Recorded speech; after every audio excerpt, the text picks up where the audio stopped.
type de laser, c'est grosso modo ce que vous aurez à peu près tous sur vos chantiers, hein. Donc c'est un laser pendulaire, on appelle ça, d'accord. Donc ce laser pendulaire, vous voyez ici, alors ils sont peut-être pas tous le même système de fonctionnement, mais en tout cas celui-là est comme ça. Vous avez un mode, donc là il est sur off, éteint.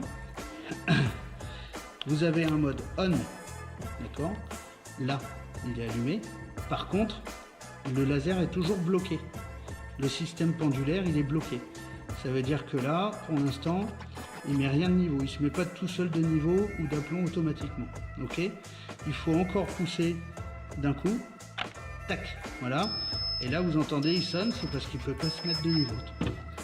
Je le pose.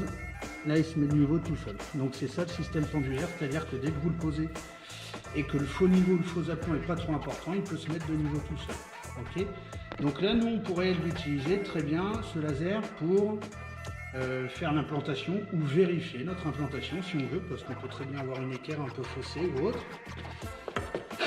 Donc pour ça, hop, alors attendez, je vais l'éteindre, comme ça ça va être mieux. Donc vous avez quelques boutons sur le dessus. Alors là, vous avez un système Bluetooth que vous pouvez diriger avec votre téléphone. Alors c'est pas mal quand on fait du plafond à une hauteur pour l'éteindre ou pour le rallumer, voilà. Là, le système laser, ici vous avez écrit laser. Donc ce bouton laser vous permet de changer le tracé de laser. C'est-à-dire, alors je vais vous faire voir, hein, ça va être aussi rapide. Donc là je l'allume. Donc là je suis sur un tracé horizontal, d'accord, avec le système pendulaire du dessus.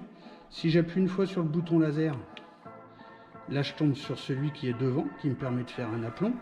Si je reclique dessus, là j'ai les deux d'aplomb qui me permettent justement de vérifier mes éclairages ou autres. D'accord. Et si je fais une autre fois, là j'ai la totalité. J'ai les trois qui sont allumés. Alors ça clairement, on l'utilise pas forcément souvent. Et quand je rappuie, je retombe sur le premier. Donc là nous on va utiliser ça. Donc là vous voyez on a notre angle ici, hein, qu'on a fait, notre tracé. Donc là c'est pas très compliqué, il suffit de se mettre dans un sens ou dans l'autre, d'aligner notre trait de laser sur un des traits et voir si l'autre côté correspond à l'éclairage qu'on a donné à notre cloison. Et là j'ai envie de vous dire qu'on n'est pas trop mal. Alors, je vais vous faire voir de près. Voilà. Donc là, je sais pas si on voit bien, je me suis mis sur le trait de la plaque finie ici.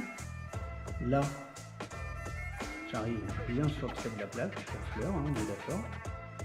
Et quand je continue sur l'autre côté pour voir si je suis d'équerre, là vous voyez, on voit le trait crayon en dessous le trait de laser. Donc on est carrément bien d'équerre et ça c'est plutôt pas mal. Voilà, donc ça c'était l'utilisation du laser. Donc là vous avez un petit témoin rouge qui est allumé. Donc le système de batterie, c'est pas très compliqué, je vais éteindre. Hop, merci madame. Le système de batterie, vous avez les deux pinces ici, on appuie.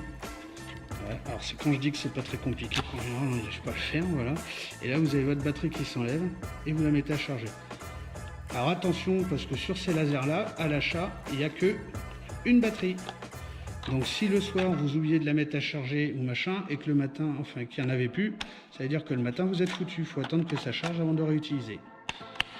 Voilà comment l'utiliser et je vous ferai voir les accessoires. Il y a d'autres accessoires pour les plafonds et tout ça dans une autre vidéo.